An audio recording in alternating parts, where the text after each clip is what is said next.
പുസ്തകഭാഗം ആവർത്തന പുസ്തകം 25-ാം അധ്യായം 1 മുതൽ 19 വരെയുള്ള വിശുദ്ധ വാക്യങ്ങൾ വായിക്കുന്നത് കേൾപ്പി.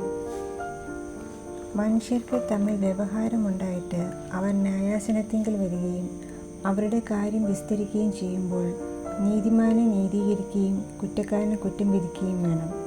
കുറ്റക്കാരൻ അടിക്ക് യോഗ്യനാകുന്നുവെങ്കിൽ ന്യായാധിപൻ അവനെ നിലത്ത് കിടത്തി അവൻ്റെ കുറ്റത്തിന് തക്കവണ്ണം എണ്ണി അടിപ്പിക്കണം. 40 അടി അടിപ്പിക്കാം, അതിൽ കവിയരുത്. കവിഞ്ഞടിപ്പിച്ചാൽ സഹോദരൻ നിന്റെ കണ്ണിന് നിന്ദിതനായി തീർന്നേക്കാം. കാള മെതിക്കുമ്പോൾ അതിന് മുഖക്കൊട്ട കെട്ടരുത്. സഹോദരന്മാർ ഒന്നിച്ചു പാർക്കുമ്പോൾ അവരിൽ ഒരുത്തൻ മകനില്ലാതെ മരിച്ചുപോയാൽ മരിച്ചവൻ്റെ ഭാര്യ പുറത്തുള്ള ഒരുത്തനാകരുത്. ഭർത്താവിൻ്റെ സഹോദരൻ അവളുടെ അടുക്കൽ ചെന്ന് അവളെ ഭാര്യയായി പരിഗ്രഹിച്ച് അവളോട് ദേവരധർമ്മം നിവർത്തിക്കണം.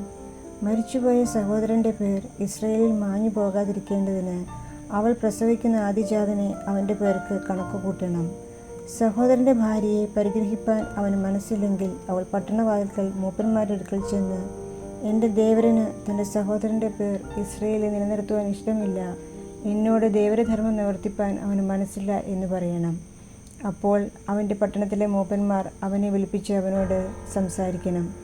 എന്നാൽ ഇവളെ പരിഗ്രഹിപ്പാൻ എനിക്ക് മനസ്സില്ല എന്ന് അവൻ ഖണ്ഡിച്ചു പറഞ്ഞാൽ അവൻ്റെ സഹോദരൻ്റെ ഭാര്യ മൂപ്പന്മാർ കാണുകെ അവൻ്റെ അടുക്കൽ ചെന്ന് അവൻ്റെ കാലിൽ നിന്ന് ചെരുപ്പഴിച്ച് അവൻ്റെ മുഖത്ത് തുപ്പി, സഹോദരൻ്റെ വീട് പണിയാത്ത പുരുഷനോട് ഇങ്ങനെ ചെയ്യുമെന്ന് പ്രത്യുത്തരം പറയണം.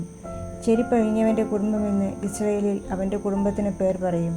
പുരുഷന്മാർ തമ്മിൽ അടിപിടി കൂടുമ്പോൾ ഒരുത്തൻ്റെ ഭാര്യ ഭർത്താവിനെ അടിക്കുന്നവൻ്റെ കയ്യിൽ നിന്ന് വിടുവിക്കേണ്ടതിന് അടുത്ത് ചെന്ന് കൈ നീട്ടി അവൻ്റെ ഗുപ്താംഗം പിടിച്ചാൽ അവളുടെ കൈ വെട്ടിക്കളയണം. അവളോട് കനിവ് തോന്നരുത്. നിന്റെ സഞ്ചിയിൽ തൂക്കമേറിയതും കുറഞ്ഞതുമായ 2 തരം പടി ഉണ്ടാകരുത്. നിന്റെ വീട്ടിൽ മുറുക്കവും എളുപ്പവുമായ 2 തരം പറയും ഉണ്ടാകരുത്.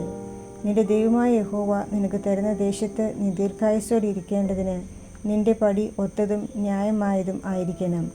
അങ്ങനെ തന്നെ നിന്റെ പറയും ഒത്തതും ന്യായമായതും ആയിരിക്കണം. ഈ വകയിൽ അന്യായം ചെയ്യുന്നവനൊക്കെയും നിന്റെ ദൈവമായ യഹോവയ്ക്ക് വെറുപ്പാകുന്നു.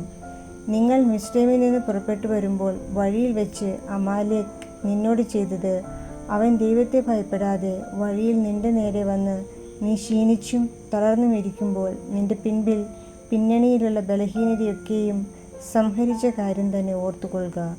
ആകയാൽ നിന്റെ ദൈവമായ യഹോവ നിനക്ക് അവകാശമായി അടക്കുവാൻ തരുന്ന ദേശത്ത് ചുറ്റുമുള്ള നിന്റെ സകല ശത്രുക്കളെയും നിന്റെ ദൈവമായ യഹോവ നീക്കി നിനക്ക് സ്വസ്ഥത തന്നിരിക്കുമ്പോൾ നീ അമാലേക്കിൻ്റെ ഓർമ്മയെ ആകാശത്തിൻ കീഴിൽ നിന്ന് മായ്ച്ചു കളയണം. ഇത് മറന്നു പോകരുത്. വേദഭാഗം വായിച്ച് തീരുന്നു.